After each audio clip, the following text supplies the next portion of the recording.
Good morning, everybody. It's Sean. It is the second to last week of March. This will be our fourth post for our short course on how to deal more powerfully with your thoughts. And a couple comments from some dear friends of mine. And first, thank you very much for commenting. That had me think about today's post. So one of the comments said, well, Sean, it seems like you're being pretty negative.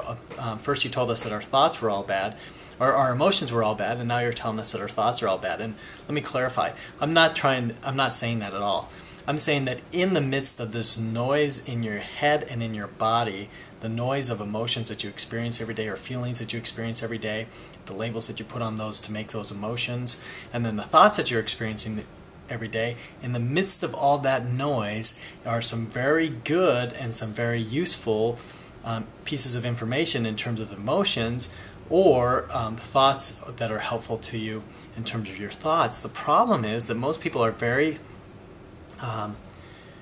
unskilled when it comes to identifying or separating out what is noise and what is the actual good signal to follow in terms of their emotions, and what is noise and what is actually helpful thoughts to follow in terms of their thoughts. So what I'm trying to do is give you some tools that allow you to separate your sense of self from the noise that's going on, so that then once you step back, you're able to better sift through the thoughts and emotions that you're experiencing and find the ones that are helpful for you.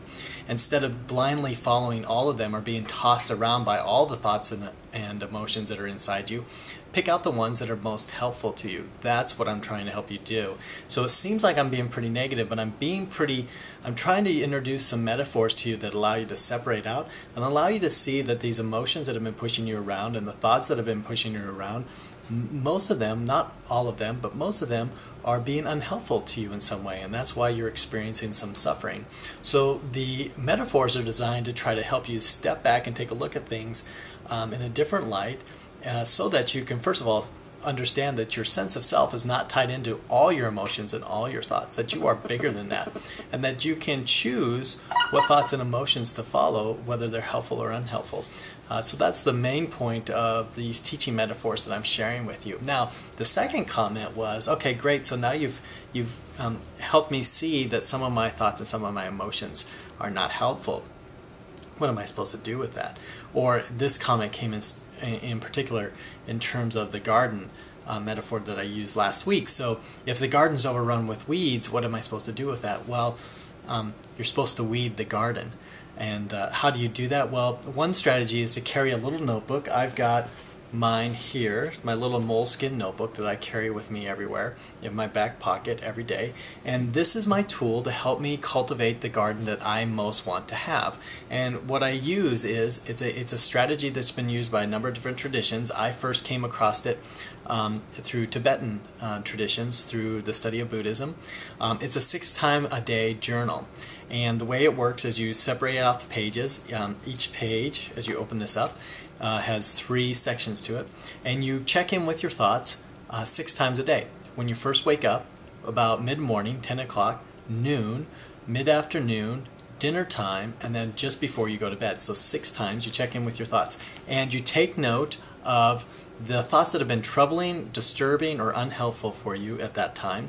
And then you cultivate an opposite thought. So you pull the weed and take note of the thing that has been unhelpful to you, and then you intentionally put down in writing a more helpful, a more productive thought that's the counterpart of the negative part. And if you do this consistently every day, you'll find that you're pulling out those weeds and focusing more on those positive things. Now, you can change it up and focus on one theme. For example, you can use thoughts around relationships, thoughts around money, thoughts around general sense of self or self-esteem, and you can change it up. The idea is that you consistently, 6 times a day, tune into what you're thinking, note the ones that are unhelpful, note the positive ones that you would like to have, and then put down a specific action step related to the more positive thought. So you have the negative thought, the more positive thought, and then you have a specific action that will help line up your behaviors with that more positive thought. So that's how you weed the garden. That's how you plant more of the good stuff that'll be helpful to you. I hope this is helpful to you. I'm looking forward to more of your comments. Please share anything that you have to share, and I hope you have a fabulous week. Take care.